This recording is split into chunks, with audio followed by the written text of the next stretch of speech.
우리 다 같이 출애굽기 2장 11절부터 15절 말씀 우리 천천히 오늘은요 일어서서 한번 읽겠습니다. 같이 일어서서 창세기 2장 11절부터 15절까지 천천히 한 목소리로 읽도록 하겠습니다. 시작. 모세가 장성한 후에 한 번은 제 형제들에게 나가서 그들이 고되게 노동하는 것을 보더니 애굽 사람이 한 히브리 사람 곧 자기 형제를 치는 것을 본지라. 좌우를 살펴 사람이 없음을 보고 그 애굽 사람을 쳐 죽여 모래 속에 감추니라. 이튿날 다시 나가니 두 히브리 사람이 서로 싸우는지라. 그 잘못한 사람에게 이르되 내가 어찌하여 동포를 치느냐 하매 그가 이르되 누가 너를 우리를 다스리는 자와 재판관으로 삼았느냐. 내가 애굽 사람을 죽인 것처럼 나도 죽이려느냐. 모세가 두려워하여 이르되 일이 탈로 되었도다. 바로가 이 일을 듣고 모세를 죽이고자 하여 찾는지라. 모세가 바로의 낯을 피하여 미디안 땅에 머물며 하루는 우물 곁에 앉았더라. 아멘. 잘 알겠습니다. 오늘은 고난 중에도 행복한 사람, 고난 중에도 행복한 사람이라는 제목으로 하나님 말씀을 상고하겠습니다. 현재뿐만 아니라 예수님 당시에도 이스라엘 사람들이 가장 중요시 여겼던 인물이 있다면, 또 여기는 인물이 있다면 단연 모세입니다. 왜 그러냐고 물어본다면 모세가 우리에게 율법을 줬잖아요. 이렇게 이스라엘 사람들은 얘기를 해요. 자, 그렇다면 그 율법이 뭡니까? 하나님의 법이죠. 하나님의 법인데 달리 표현하면 이스라엘의 헌법입니다. 헌법. 여러분, 헌법이 만들어졌다는 것은 나라가 세워졌다는 뜻이에요. 그러니까 모세가 우리 나라를 세웠다. 모세가 우리 나라를 세운 사람이다 해서 모세를 가장 중요한 인물로 여기는 거예요. 하나님께 속한 나라, 세상과 구별된 나라를 모세가 세웠다. 이방인들과 다른 완전히 구별된 존재로 살게 해준 사람이 모세다. 이런 생각 때문에 이스라엘 사람들은 모세를 가장 존경하고 모세의 말을 생명처럼 여기는 거예요. 아담도 아니고 노아도 아니고 모세를 최고로 여긴다. 그 이유는요, 우리의 정체성, 우리가 어떤 존재인지, 우리가 쉽게 세상과 싸워서 지고 망하고 이런 존재가 아니라 하나님께 속해서 하나님이 끝까지 책임져 주시는 세상의 유일한 나라가 되게 만들었다. 그런 인생이 되게 만들었다. 그게 모세다. 그래서 그들이 모세를 그렇게 소중히 여기고 있다라는 거예요.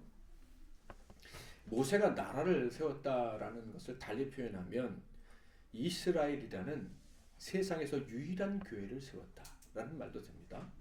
하나님이 불러 모으신 사람들이 있는 곳이 교회잖아요. 그러니까 하나님이 택해서 불러 모으신 사람들이 있는 나라가 어디예요? 이스라엘. 그것을 모세가 세웠다. 그러니까 모세가 이스라엘 사람들에게는 가장 중요한 인물이 되는 거예요. 실제로 모세가 어떻게 했습니까? 교회를 세웠죠. 성막을 세웠잖아요. 하나님께부터 설계도를 받고 또 그 설계도를 받은 대로 많은 대장장이를 포함해 일꾼들을 다 불러 모아가지고 부살레가 올리압에게 맡겨서 그 성전을 완전히 만들어 사람들이 거기서 하나님을 예배하도록 했습니다. 그렇게 해서 이스라엘은 어떻게 살기 시작했냐면 그때부터 하나님께서 불러주신 백성이라는 그런 자부심을 가지고 무엇을 중심으로 살았냐면 성전을 중심으로 살았어요. 하나님이 임재하시는 곳, 하나님이 우리와 함께 하신다는 것을 상징하는 그 성전을 중심으로 살았다. 신약의 우리들은 무엇을 중심으로 살아요? 우리도 교회를 중심으로 사는데 교회가 이 건물이 아니라 주님이 임재하시는, 우리가 두세 사람이 모일 때마다 하나님이 함께 하신다고 약속했던 그 교회를 중심으로 우리가 살아가고 있는 거예요. 제 생각에 우리 중에 율법주의자들에 대한 반감이 너무 심한 사람이 있다면 혹시 모르지만은 모든 분들이 다 모세를 좋게 생각할 것이고 모세를 이스라엘 사람들만큼 귀하게 여길 것이다. 그런 생각이 듭니다. 당연하죠. 모세는 당연히 존경받아야 될 하나님의 위대한 종입니다. 그가 세운 교회는, 그가 처음 만난 하나님 나라는 우리에게도 여전히 효력이 있는 거예요. 그래서 모세를 기뻐하고 좋아하고 우리의 모범으로 삼는 것은 절대 틀린 말이 아닙니다. 모세 율법을 예수님도 폐하려 하지 않으시고 완전하게 하려 했던 것이었다라고 말씀하셨기 때문에 모세로부터 배워야 되고 모세의 삶의 본을 따라야 하는 것입니다. 자, 그렇다면 오늘 우리는 모세를 통해 받아야 될 교훈 중에서, 모세의 인생을 통해서 우리가 본받아야 될 교훈 중에서 제일 중요한 게 무엇일까에 대해서 생각을 해보고자 합니다. 모세의 일생을 통해서 우리 믿음의 후손들에게 준 가장 큰 교훈은요, 결코 어렵지가 않습니다. 왜냐하면 성경에서 분명히 아주 명확하게 말씀해주고 있기 때문이에요. 그것이 히브리서 11장 24절에서 26절에 기록되어져 있습니다. 자, 같이 한번 읽어보겠습니다. 시작. 믿음으로 모세는 장성하여 바로의 공주의 아들이라 칭함받기를 거절하고 도리어 하나님의 백성과 함께 고난받기를 잠시 죄악의 낙을 누리는 것보다 더 좋아하고 그리스도를 위하여 받는 수모를 애굽의 모든 모아보다 더 큰 제물로 여겼으니 이는 상 주심을 바라봄이라. 아멘. 히브리서 11장은요 소위 믿음장이라고 불리죠. 그래서 거기에는 믿음의 영웅들이 등장하고 믿음의 영웅들에 대한 간단한 평가들, 그들이 왜 가치가 있는 존재였는지를 알려주고 있어요. 그러니까 히브리서 11장에 등장하는 사람들은 참으로 훌륭한 하나님의 사람들, 영광스러운 인생들이다라고 할 수가 있는 거예요. 그런데 여기에 누구도 포함되어 있어요? 당연히 모세도 포함되어 있습니다. 자, 그렇다면 이 히브리서 11장에서 모세를 어떻게 평가하고 있느냐, 그 사람에게서 본받아야 될 점이 무엇이라고 우리에게 교훈해주고 있느냐. 히브리서 11장에서 강조하는 모세의 특징은요, 25절에 나와 있는 것처럼 하나님의 백성과 함께 고난받기를 잠시 죄악의 낙을 누리는 것보다 더 좋아했다라는 거예요. 무엇보다 더 좋아했느냐면 잠시 죄악의 낙을 누리는 것보다 더 좋아했다. 그런데 그 죄악의 낙이 뭡니까? 죄악의 낙이, 그 죄악의 낙이 24절에 나와 있어요. 바로의 공주의 아들이라 칭함받는 것을 거절했다. 아니, 하나님께서 이 모세 물에서 건졌다는 뜻 아닙니까? 건져서 바로의 공주의 아들로 살게 해주셨는데 모세는 그것을 죄악의 낙을 누리는 거라고 생각을 했다고 지금 히브리서 기자가 얘기를 하고 있는 거예요. 하나님이 바로의 공주의 아들이 되게 하라 해서 거기서 누리고 살았는데 그게 어떻게 죄악의 낙입니까? 그런데 분명히 성경은 그것을 죄악의 낙이다. 그렇다면 이게 왜 죄악이 되는지에 대해서 우리가 생각을 해볼 필요가 있겠어요. 일단 바로의 공주의 아들로 살아간다는 것은 세상의 권력, 부, 안정적인 삶, 안전, 이게 다 보장되는 거예요. 그렇죠? 다른 사람보다 훨씬 세상적인 복을 많이 누리고 살아가는 것을 말합니다. 그런데 이것을 지금 성경은 죄악의 낙을 누리는 거다라고 표현하고 있다는 것을 우리는 알게 되는 거예요. 조금 이상하다고 생각할 수도 있겠는데 분명한 것은 그 세상적인 그 복락을 누리는 것보다 모세는 뭘 더 중요시 여겼다? 고난받는 것을, 자기 백성들과 함께 고난받는 것을 더 소중히 여겼는데 그것이 무엇과 대비되는 거예요? 세상의 낙을 누리는 것과 대비된다라는 것을 말씀하고 있어요. 자, 그렇다면 모세가 그 세상적인 그 모든 복락을 오히려 악으로 여기고 백성들과 함께 고난받는 것을 어떻게 했다고요? 더 좋아했다. 그런 삶을 더 행복하게 여겼다라는 그 이유가 무엇이냐 봤더니 상주심을 바라보았다. 이렇게 얘기하고 있어요. 상주심을 바라봤다. 이 상이 뭔지 우리가 안다면 세상 낙을 누리는 것을 왜 죄라고 말씀하셨는지 우리가 알 수가 있는데 여기서 상주심이 뭐예요? 보이지 않는 상, 하나님께서 내려주시는 상인데 도대체 그게 뭐냐? 그 상은요, 언약 백성에 포함되어서 살아가는 거예요. 아멘? 어디에 속해서? 하나님의 언약을 받은 그 백성의 무리에 포함돼서 살아가는 게 상인 거예요. 그럼 반대로 상이 없는 거, 저주받는 거, 벌받는 인생은 하나님의 언약 백성에 포함되지 않고 살아가는 거예요. 그것이 바로의 공주로서 돈을 많이 가지고 부를 누리고 안전을 누리고 뭐 남들보다 훨씬 배부르게 살아가는 거라 할지라도 언약 백성과 함께 살아가지 않으면 그게 뭐가 되는 거예요? 악이 되는 거예요. 악이 되는 거예요.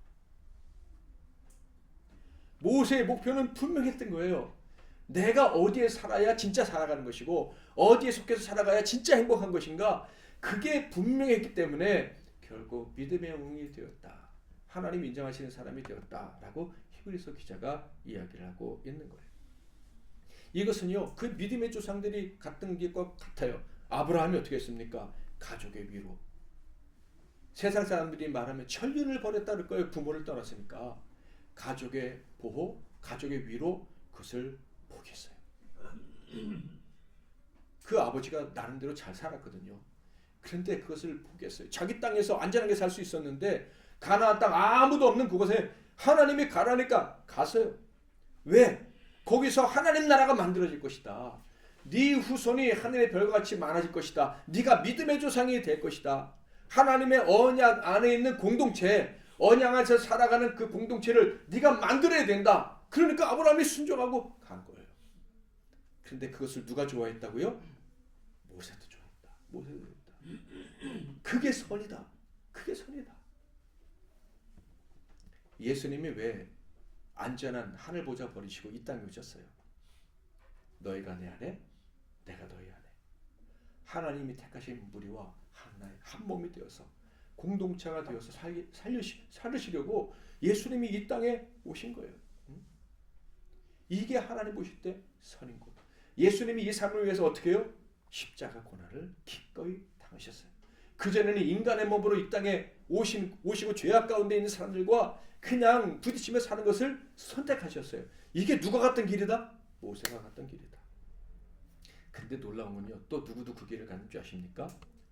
포로된 이스라엘 백성들, 모세와 함께 애굽에서 종살이하던 사람들, 그 사람들이 지금 성경에 뭐라고 돼 있어요? 그리스도를 위해서 수모를 받고 있었다. 그리스도를 위해서 수모를 받고 있었다. 이 그리스도를 위해서 수모를 받았다라는 말은요, 기름 부음 받았기 때문에 수치를 당한다, 이런 뜻이에요. 이스라엘 사람들은 하나님이 택하신 무리예요. 12아들의 후손들, 그렇죠? 이스라엘 12지파의 후손들이란 말이에요. 그런 그 사람들 하나님이 기름 부어 택하신 주의 백성들이기 때문에 애굽에서 수치를 당했어. 왜 수치를 당했는지 아시죠? 이스라엘이라는 이름 때문에. 바로가 이스라엘이 너무 막 숫자가 부니까 다 죽이려 했는데, 죽이라고 했는데도 숫자가 부는 거예요. 이야, 이스라엘을 우리가 도저히 이길 수 없구나. 이 강 건너온 무리들을 우리가 도저히 이길 수가 없구나. 그들이 계속 이기는 거예요. 세상을 이기는 거예요. 그래서 미워하고 박해했었죠.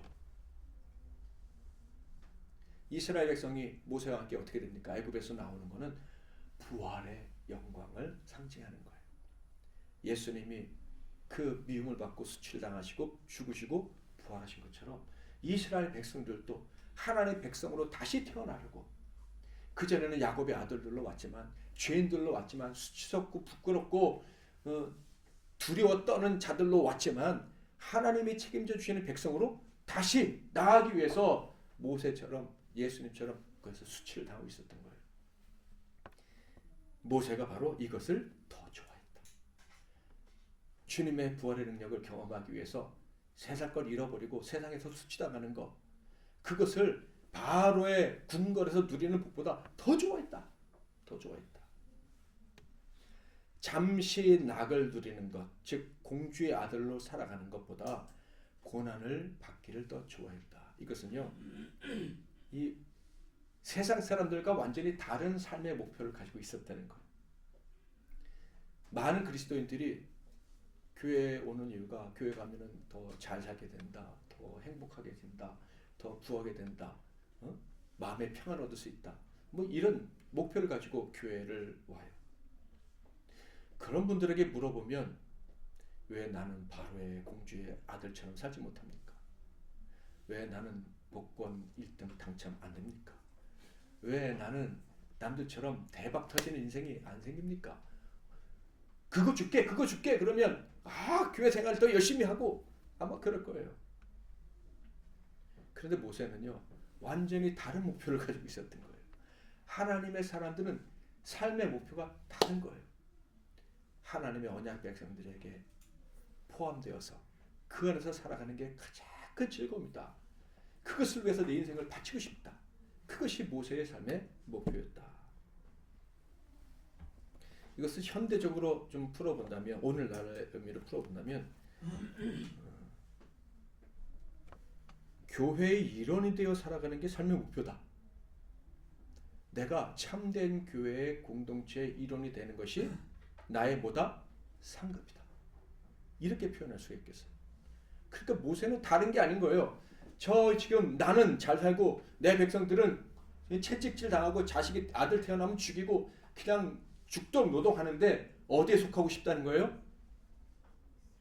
고난이 없이 막 잘 사는 그 사람들의 무리에 속하는 게 아니라 고난을 당한다 할지라도 나는 하나님이 선택하신 그 무리 속에 속해서 살고 싶다. 이게 모세의 삶의 목표였고 모세가 제일 좋아하는 것이었다 라는 거예요. 예수님이 원하셨던 거 그거 아닙니까? 너희가 내 안에 내가 너희 안에. 이게 다예요. 천국 백성. 고난이 오든 뭐가 오든. 심지어 어떤 일도 벌어졌어요. 예수님의 앞길을 예비했던 요한이 목베어 죽임을 당하잖아요. 그런데도 그 인생을 예수님 불행하다고 생각지 않으셨다는 거예요.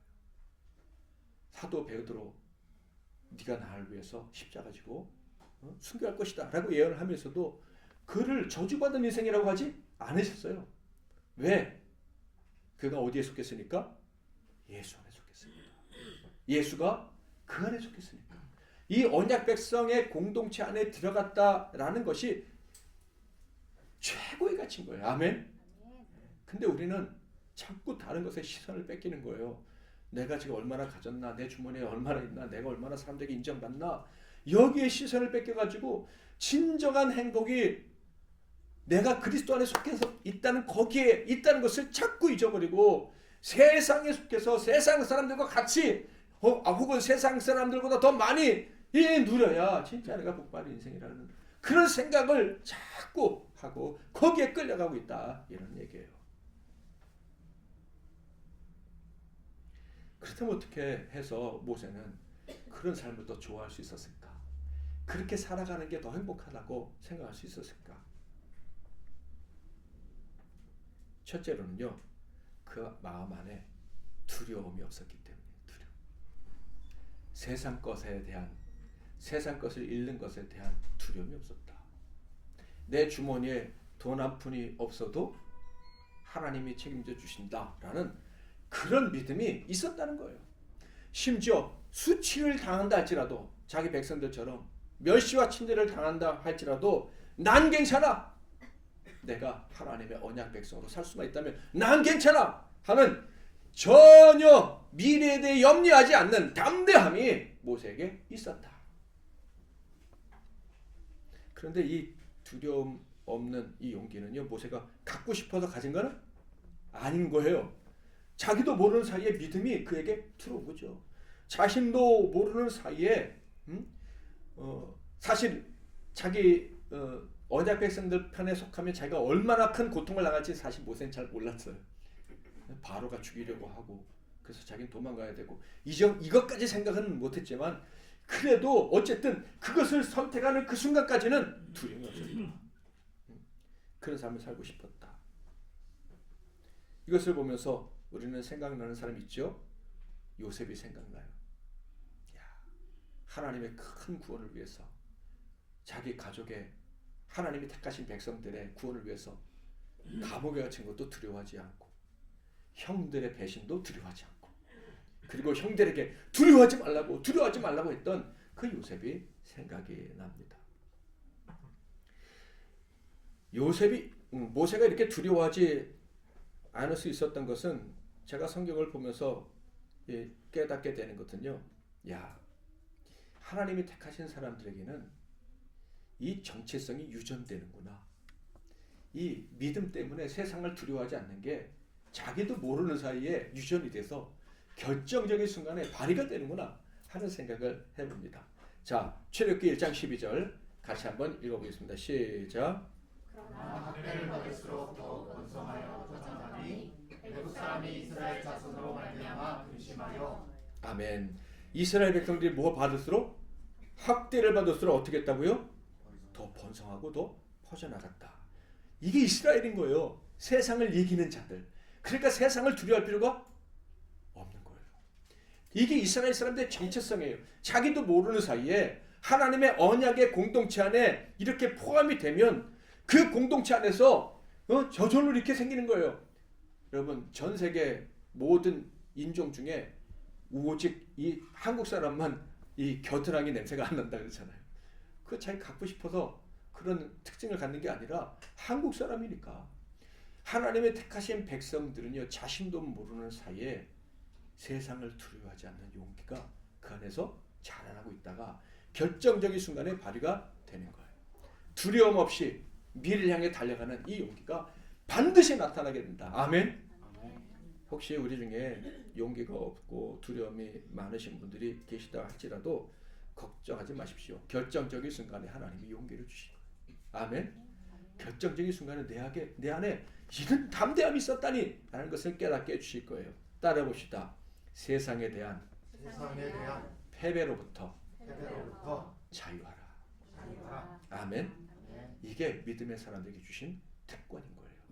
세상에 대한 패배, 그것 때문에 사람들이 두려워하고 염려하지만 믿음의 사람들은요, 세상에 대한 패배로부터 어떤 존재? 자유로운 존재.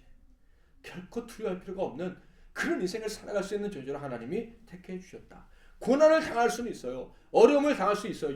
욥처럼 기가 막힌 환난을 당할 수도 있어요. 그러나 궁극적인 승리는 이미 보장을 받고 살아가는 인생들이다. 그래서 이 패배로부터 우리는 자유롭다라는 것을 알아야 돼요. 성경을 보면요, 심지어 산파들까지도 패배를 두려워하지 않았어요. 산파들까지도요, 세상의 권력을 두려워하지 않았다. 산파들에게 바로가 내린 명령이 뭐예요? 남자아이가 태어나면 어디다 던져라? 나일강에다 던지고, 여아이가 태어나면 살려주라. 그런데 산파들이 어떻게 했어요? 바로의 명, 세상의 법을 잘 따르면 돈도 받고 부귀영화도 얻을 수가 있어요. 그런데 따르지 않으면 죽는 거예요. 망하는 거예요. 죄인이 되는 거예요. 손가락질을 당하는 거예요. 이 땅에서 필요 없는 존재가 되는 거예요. 그런데 그것을 어떻게 했다고요? 두려워하지 않았다.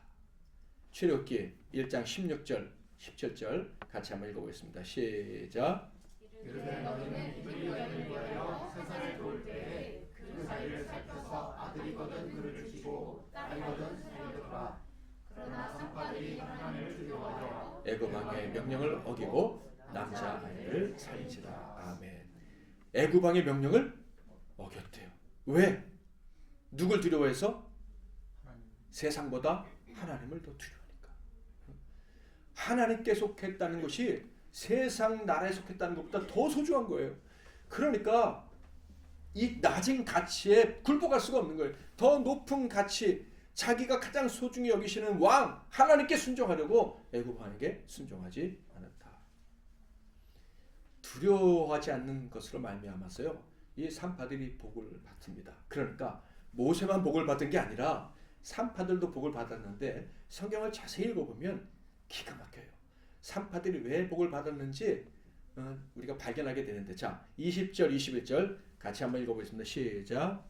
하나님이 그 산파들에게 은혜를 베푸시니 그 백성은 번성하고 매우 강해지니라. 그 산파들은 하나님을 경외하였으므로 하나님이 그들의 집안을 흥왕하게 하시니라. 자 21절에 보면은요, 하나님이 그 세상을 두려워하지 않는 사람들에게 이 산파들이 어떤 복을 주셨어요? 그들의 집이, 가문이 흥하게 되는 복을 주셨어요. 그런데 이게 두 번째 복이에요. 첫 번째 복이 뭔지 아십니까? 20절 다시 거꾸로 가서 하나님이 그 산파들에게 은혜를 베푸시니 누가 번성했다고요?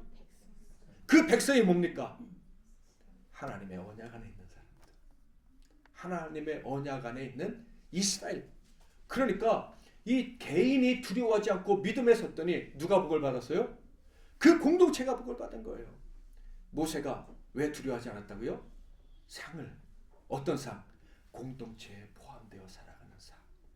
그러니까 이 산파들도 어떤 상을 바라본 거예요? 자기 집안이 흥왕해지는 상을 바라보기 전에 뭐요? 하나님이 택하신 공동체가 흥왕해지는 그런 복을 바랬다 하는 것을 알 수가 있어요. 그것 때문에 세상의 고난을 두려워하지 않았다.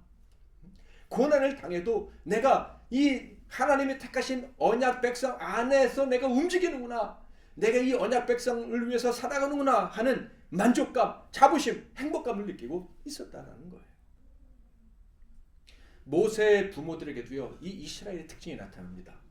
2장 1절 2절에 보면 레위 가족 중 한 사람이 가서 레위 여자에게 장가들어 그 여자가 임신하여 아들을 낳으니 그가 잘생긴 것을 보고 석 달 동안 그를 숨겼으나, 이 레위 자손 중에 한 남자와 또 한 여자가 아기를 낳았는데, 아기를 낳자마자 무슨 생각을 했어요?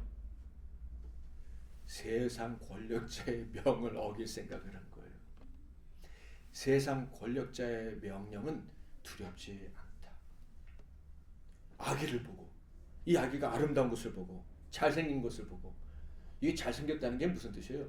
하나님이 주셨구나, 하나님이 우리에게 주신 아기구나. 그런데 세상 권력자가 죽이라고 해? 말이 안 되지. 하나님이 생육하고 번성을 하고 하셨는데 이게 우리 이스라엘에게 주신 명령이고 우리 조상 아브라함에게 주신 명령인데 바로가 그것을 막을 수 있어? 다른 사람들은 어떨지 모르지만은, 다른 사람들은 다 그렇게 했는데 왜 너만 그래? 뭐 그럴지 모르지만은 우리는 그럴 수 없어. 용기를 내서 두려워하지 않고 그 아기를 며칠 동안 숨겼다고요? 석 달 동안. 아기가 울면은 울음소리 밖에 나가면 밤에 울면 소리가 또 얼마나 멀리 퍼져갑니까? 그런데 두려워하지 않은 거예요. 여러분, 우리 도덕주의자들이 있어요. 신앙인들 중에. 그 나쁜 건 아니에요. 이 인륜 그리고 나라의 법 잘 지켜야죠. 그런데 아시길 바랍니다. 하나님 나라의 법과는 다른 차는 거예요. 그것은 완전하지 않는 거예요. 언제나 그 법은 누굴 위해 존재해야 돼요? 사람을 위해 존재하고 하나님을 위해 존재해야 되는데 세상의 법은 언제나 그렇지 않다는 거예요. 편리를 위해서 만들어진 법이에요. 세상 법 준수하는 거 합당해요. 당연해요. 그러나 하나님의 법, 천국법과 이 부딪힐 때는 우리는 어떤 법을 택해야 돼요? 하나님의 법을 택해야죠. 당연히 하나님의 법을 택해야죠. 목적이 다르니까. 우리는 세상 나라에 속해서 살아가는 것이, 여기서 속해서 잘 사는 것이 우리 삶의 목적이 아니라 하나님이 택하신 백성들 공동체에 속해서 잘 살아가는 것이 우리 삶의 목표. 아멘. 그래서 교회는요, 가난한 자, 부한 자, 병든 자, 건강한 자, 노인, 아이 다 함께 모여서 행복하게 살 수가 있는 거예요. 지식이 많은 자, 지식이 없는 자 다 함께 살아갈 수 있어요. 왜? 세상의 가치들이 이 사람이 얼마나 이 사람에게 이 세상의 가치가 얼마나 많이 있느냐, 이것으로 공동체의 어떤 소속감을 결정하는 게 아니라 이 사람이 상황이 어떠한든지 간에 이 하나님의 택하신 공동체의 무리에 속해서 사는 걸 기뻐하느냐 기뻐하지 않느냐, 그것으로 결정하는 것이기 때문에 누구든지 이 세계에 속해서 살기를 기뻐하면 하나가 되어서 함께 살아갈 수가 있는 거예요. 지금 오늘 우리나라는요, 사실 감사한 시기죠. 왜냐하면 세상 법, 세상 도덕, 세상 윤리 다 지키고 살아도 신앙생활이 가능하니까. 근데 예를 들어서 북한 같은 데서 세상 법 다 지키고 하나님 섬길 수 있어요? 죽음인 거예요. 그러니까 우리 대한민국에 사는 저와 여러분은 너무나도 복받은 사람이에요. 그런데 이런 상태가 언제까지나 지속될까? 지금 미국만 해도 동성애 반대하면 반대하는 설교한 목사가 감옥에 갇히는 주도 있잖아요. 하나님의 법에도 옳다고 주장했다가는 이제 정상적인 생활을 할 수 없는, 지금까지 내가 누려왔던 것들을 다 빼앗길 수밖에 없는 그런 상황에 처한 나라가 지금 미국이란 말이에요. 그런데 그런 상황이 우리에게 안 온다? 장담할 수가 없는 거예요. 그래서 하나님의 백성들은 언제나 목표를 늘 재설정해야 되는 거예요. 내가 어떻게 살 것인가? 내 삶의 가장 중요한 가치가 무엇인가? 이것을 생각하고 내가 그 법을 따라서 살아야지 결단해야 돼요. 내가 어디서 행복을 추구할까? 내가 어떻게 살아야 행복할까? 그것을 하나님 앞에서 결정을 해야지 된다. 그것을 결정을 미루면 세상에 막 풍파가 몰려올 때 정신을 차리지 못하고 이리저리 흘러가다가 내가 하나님 백성이라는 정체성도 까맣게 잊어버리고 세상 사람과 별반 다를 바 없이 살다가 그냥 고난당하다 겨우겨우 구원받을 수도 있다라는 얘기. 모세의 기쁨, 모세의 행복은요 다음과 같은 일을 할 수 있었기 때문이에요. 자, 출애굽기 2장 11절 12절 같이 한번 다 같이 읽겠습니다. 시작. 자기 형제들에게 나가서 그들이 고되게 노동하는 것을 보더니 어떤 애굽 사람이 한 히브리 사람 곧 자기 형제를 치는 것을 본지라. 좌우를 살펴 사람이 없음을 보고 그 애굽 사람을 쳐 죽여 모래 속에 감춥니다. 자, 11절과 10절에서 아주 중요한 것들을 많이 발견할 수 있는데 특별히 첫 번째로 주목이 되는 것은 모세가 장성한 후에 나갔는데 누구에게 갔다고요? 11절 다시 한번 보시겠어요? 누구에게 갔다고요? 자기 형제들에게 갔다. 지금 모세는요 애굽에 그 공주로 있으면서 다른 왕자들도 있고 많은 공주들도 있었을 거 아니에요. 그런데 그 사람들을 자기 형제로 여기지 않고 고난당하는 그 애굽 사람들이 멸시하고 천대하는 그 사람들을 자기 형제로 여겼다는 거예요. 근데 그 자기 형제로 여겼다는 말이 몇 번이나 나와요? 2번이나 나와요. 2번이나. 그래서 성경은 지금 모세의 정체성, 모세가 자기를 어떤 사람으로 생각하는지를 강조해서 보여주고 있는 거예요. 모세는 궁궐했지만 고통당하는 이스라엘 백성들과 함께하는 사람이다. 모세가 황제가 되었다고 한들, 모세가 애굽의 최고 갑부가 되었다고 한들, 모세의 마음은 이 자기 형제들에게 있었겠구나 하는 것을 충분히 짐작할 수가 있어요. 자, 그리고 12절에 보면 뭐라고 되어 있어요? 좌우를 살펴 사람이 없음을 보고 그 애굽 사람을 쳐 죽여 모래 속에 감추니라. 사람을 죽인 것은 잘못된 행동인데, 그런데 여기서 무엇을 발견할 수 있냐면 자기 형제를 괴롭히는 사람을 보고 좌우를 살폈다. 이미 마음의 결정을 한 거예요. 이 사람이 주저함이 없는 거예요. 누구를 위해 살아가는 것, 삶에 대해서 하나님이 택하신 언약 백성을 위해 살아가는 삶에 대해서 조금도 망설임이 없었다. 그래서 이렇게 큰 사건까지 치는 큰 실수까지 하는 그런 인생이었다라는 거예요. 그게 모세가 살고 싶었던 삶인 거예요. 그게 모세를 만족시키고 모세를 행복하게 만들어주는 삶이었다라는 것을 지금 여기서 말씀해 주고 있는 거예요. 자, 출애굽기 2장 13절도 한번 읽어볼까요? 시작. 이튿날 다시 나가니 두 히브리 사람이 서로 싸우는지라 그 잘못한 사람에게 이르되 내가 어찌하여 동포를 치느냐 하매. 자, 여러분 이튿날 또 나갔대요. 여기서 모세가 어제 애굽 사람 죽인 것에 대한 양심의 가책이 있어요, 없어요? 조금도 느낄 수가 없어요. 어떻게 보면 또 이스라엘 사람 괴롭히는 사람이 있으면 또 쳐 죽일지도 몰라요. 한번 쳐 죽이고 나니까 그래 내가 이렇게 보호해야지 뭐 이런 열정이 불탔는지는 몰라요. 그런데 웬걸 오늘은 자기 민족끼리 싸우는 거예요.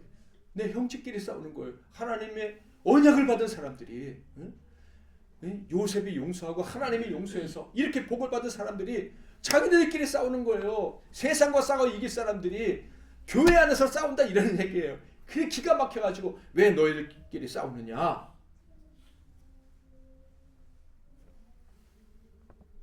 왜? 언약 백성에 대한 기쁨을 모르지? 나는 지금 너희들과 속해 살고 싶은데 속하지 못해서 너무 외롭고 쓸쓸한데 너희들이 지금 함께 살면서 그 기쁨을 누리지 못하고 왜 싸워? 하면서 훈계까지 한 거예요. 훈계까지. 모세가 여기까지는 아마 기뻤을 거예요. 내가 내 교회를 위해서 내 동족을 위해서 할 일이 있구나. 내가 조금이나마 역할을 감당하는구나 하는 것을 기뻤을 거예요. 그런데 그 역할을 한 결과 어떤 사건이 벌어지게 되죠? 자, 14절부터 15절 제가 읽을게요. 그가 이르되 누가 너를 우리를 다스리는 자와 재판관으로 삼았느냐? 내가 애굽 사람을 죽인 것처럼 나도 죽이려느냐? 모세가 두려워하여 이르되 일이 탈로 되었도다. 바로가 이 일을 듣고 모세를 죽이고자 하여 찾는지라. 모세가 바로의 낯을 피하여 미디안 땅에 머물며 하루는 우물 곁에 앉았더라.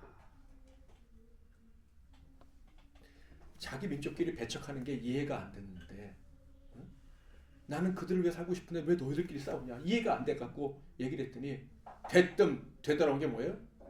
네가 뭔데? 네가 우리랑 한 동족이라고 생각해? 너는 그냥 살인자일 뿐이야 하면서 그냥 공격해오는 거예요. 예수님이 이 땅에 오셨을 때 자기 백성이 영접지 아니하더라. 선지자가 고향에서는 대접을 받지 못한다 말씀하신 것처럼 모세는 자기 동족을 위해 사는 게 기쁘고 그게 상급이라고 생각하고 그냥 자기의 모든 것을 주고 싶었는데 배척을 당하고, 그래서 그때부터 40년 동안 잊혀진 자로 살아가는 극심한 고난을 당하게 됩니다. 물론 인간이니까 내가 왜 그런 짓을 했을까? 내가 괜히 내 동족을 소중히 여기고 동족을 위해 산다고 해서 내가 이 지경이 됐구나. 어머니가 내가 이스라엘 사람이라는 거 안 가르쳐 주셨더라면 차라리 낫지 않았을까? 내 민족에게 배신감은 당하지 않았을 텐데, 뭐 그런 생각을 할 수도 있었겠죠. 그렇지만 제가 모세라면 도망가면서도 순간순간 짜릿한 순간은 있었을 것 같아요. 그래도 내가 하고 싶은 것을 했었어. 내가 내 동족을 위해서 무언가 실패로 끝났지만 나는 시도했었어. 순간이지만 내 동족을 위해서 내가 무언가를 했을 때 난 그때 기뻤었어.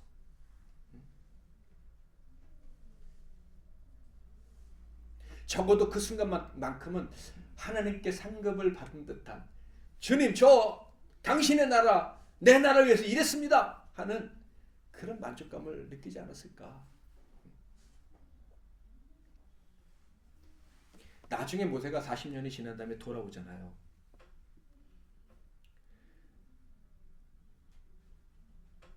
그런데 하나님이 돌아가라고 할 때 모세는 못 갑니다. 제가 가서 뭘 합니까? 실패했는데. 그런데 하나님은 아셨던 거예요. 하나님이 택한 무리와 함께하는 것을 정말 좋아하는 사람이 누구다? 모세다. 야곱의 12아들 중에 누구였어요? 요셉이었잖아요. 요셉. 애굽에서 종살이하던 모든 사람들 중에 내가 어떤 대가를 치르더라도 하나님이 택하신 무리, 하나님이 교회라고 불러주신 이스라엘, 세상과 싸워서 승리해야지만 하는, 절대 세상에 지어서는 안 되고 자기네들끼리 싸워서는 안 되는 그 거룩한 공동체를 위해서 자신의 인생을 바치고 싶어 했던 사람이, 그 열망이 가장 컸던 사람이 누구였다? 모세라는 것 하나님이 기억하신 거예요. 40년이 지나서도 하나님은 그것을 기억하신 거예요. 그래서 네가 가야 돼. 네가. 모세는 제가 어떻게 합니까? 부정하고 도망가려 했지만 하나님은 이미 그 안에 심어두신 용기, 그 안에 심어두신 그 부활의 능력에 대한 소망, 하나님이 세상에서 구별해낸 이 사람에 대한 그런 사람이 가져야만 하는 그런 정체성에 대한 가치, 그것을 귀하게 여기는 사람이 누구다? 모세다. 알고 계셨던 거예요. 그래서 네가 가야 돼. 네가 그 길을 가야 돼. 모세가 정말 가고 싶었던 길, 정말로 인생을 다 살았을 때 후회할 일이 전혀 없는 그 길, 그 길을 하나님이 모세에게 가라고 말씀해 주신 거죠. 그래서 결국 행복하게 그 길을 가게 되는 거예요. 예수님이 누리셨던 그 만족, 다 이루었다 하는 그런 선을 하고 하나님 앞에 갈 수 있는 그런 길로 모세가 들어갈 수 있게 되었다. 예수님이 이렇게 말씀하셨죠. 이 잔을 내게서 옮기시옵소서. 그러나 아버지의 뜻대로 되기를 원하나이다. 모세, 공주의 아들의 자리로 있으면서 내 백성을 구원하게 하옵소서. 그러나 그게 아니라면 제가 도망가겠나이다. 예수님, 저들의 죄를 사하여 주시옵소서. 저들이 언약 백성이어도 그것을 깨닫지 못하나이다. 모세 역시 언약 백성끼리 왜 싸우냐? 언약 백성이 하나 되어 하나님을 섬겨야지. 그래서 그들에게 다시 가서 신의 산으로 불러들여서 끄집어내서 거기서 함께 어떻게? 주님의 교회를 세우고 하나님의 법을 받아 하나님의 나라가 되어 하나님께 예배할 수 있게 되었다라는 거예요. 우리 교회가 만 4년이 됐습니다. 이제 5년째가 시작이 되는데 기도하면서 4년 전에 교회를 세우려고 할 때 내가 가진 꿈이 무엇이었나라고 다시 이렇게 돌아보니까 큰 꿈이 없었던 것 같아요. 단지 이런 말 있죠. 사람을 위한 뭐 그런 거 있잖아요. 주님의 교회를 세우고 싶다. 사람이 세우는 교회도 아니고 사람에 의한 교회도 아니고 사람을 위한 교회도 아니고 사람이 사람에 의해서 사람을 위해 세우면 사람이 희생되잖아요. 사람이 상처받잖아요. 그런 거 말고 주님에 의해서 주님을 위해서 교회를 세우시면 사람이 살잖아요. 그런 교회를 세우고 싶다라는 마음으로 교회를 새롭게 세우고 오늘까지 오지 않았나라는 생각을 했습니다. 주님의 교회는요, 먼저는 주님이 값을 치르셔서 세워주시는 것이고, 그리고 또 주님의 백성들과 그 나라를 너무 사랑해서 자발적으로 아브라함처럼 모세처럼 고난을 자처하고 그것을 즐거워하는 사람들을 위해 통해서 교회가 세워집니다. 아멘. 금요일날 청년들하고도 얘기했는데 교회 봉사하다가 낙심하는 청년들이 참 많다고. 이 일도 하고 저 일도 하고 막 하다가 억지로 봉사하다가 쓰러지는 청년들이 많은 그런 교회가 아니라 뭐 작년도 마찬가지고 자발적으로 이 공동체를 헌신함으로 하나님이 세우셨다고 말할 수 있는 사람들로 가득한 그런 교회가 되었으면 좋겠다. 그것이 예전이나 지금이나 같은 뜻이구나 하는 것을 기도하면서 다시 확인할 수 있었어요. 욥기서를 묵상하면서 그런 생각을 더 하게 됐어요. 욥기서를 보면서 욥이 제일 행복할 때가 언제냐 보니까 하나님을 만났는데 할 말이 없어. 그 전에 하나님을 만나면 하나님과 재판할 것이다. 하나님과 논쟁할 것이다. 막 떠들었잖아요. 근데 하나님을 딱 만나고 나니까 할 말이 없어. 나는 그때가 제일 행복했을 것이다. 라는 생각이 들어요. 이미 우리는 경험을 했어요. 얼마나 많은 문제들을 가지고 하나님께 울부짖어 기도했어요. 그런데 언제 행복하냐면 그냥 울면서 기도했는데 기도가 끝나고 나니까 이상하게 마음에 기쁨과 감사가 넘쳐요. 아무것도 해결된 것이 없는데 그냥 하나님이 만나주시는 그 순간을 경험한 사람은요, 더 이상 하나님께 뭘 할 말도 없어요. 그냥 그 자체가 기쁜 거예요. 하나님이 나와 함께 계시는구나. 그 하나님은 전능자시구나. 그 하나님은 세상의 능력자들과 다르구나. 그 하나님은 나를 위해서 우리를 위해서 날마다 창조적으로 사람들이 상상하지도 못했던 방법으로 사람들이 기대할 수 없는 능력으로 놀라운 일을 행하시는 분이시구나. 그것을 깨닫는 순간 더 이상 뭐 말이 필요 없는 거예요. 그리고 그분을 위해 산다는 게 내가 이토록 능력 있는 주인, 이토록 능력 있는 전능자를 위해서 충성한다는 게 조금 더 헛되지 않다는 생각이 드는 거예요. 그때 진짜 행복을 누리게 되는 거죠. 욥이 그랬습니다. 하나님 만난 순간 하나님이 모든 것을 다 아시고 가장 선하게 인도하시고 내가 그분에게 충성하며 살아온 것은 절대 헛된 것이 아니구나. 그분의 나를 위해 헌신한 게 험한 게 아니구나 라는 것을 깨닫는 순간 그냥 좋은 거예요. 입을 가리고 저 아무 말 안 해도 이제 됩니다. 문제 없어요. 하나님 문제 없어요. 제가 이제 더 이상 까불지 않을게요. 떠들지 않을게요 하면서 진정한 만족을 누리면서 육개서가 마무리가 되는 거예요. 그랬더니 하나님이 어떻게 하셔요?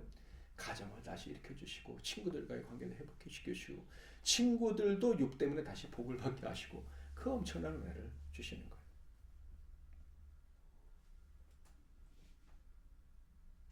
내가 하나님께 속했다. 그것이 상인 줄 믿으시기를 바랍니다. 뭐 세상 걸 잃어버린 거 그건 요백에 이제 더 이상 큰 문제가 아니에요. 하나님께 속했다는 거, 하나님이 선택한 무리에 들어갔다는 거, 그 자체가 상인 거예요. 그러니까 더 이상 할 말이 필요 없었다. 자, 질문합니다. 여러분은 상을 받으신 분입니까? 아니면 상을 받으실 분입니까? 받은 사람입니다. 네, 둘 다 맞습니다. 이미 받으셨고 앞으로도 상을 받으실 거예요. 왜냐하면 주님의 교회에 이미 속해 있고 그것을 기뻐하고 앞으로도 그것을 소중히 여기고 그것을 위해서 때론 고난을 당한다 할지라도 교회를 떠나지 않고 고난당한 자들과 함께 울고 함께 웃고 살아갈 거니까. 맞지요? 그렇게 살아갈 거지요? 그러면 이미 상급받은 사람이고 영원히 상급을 받아 누리게 될 것입니다.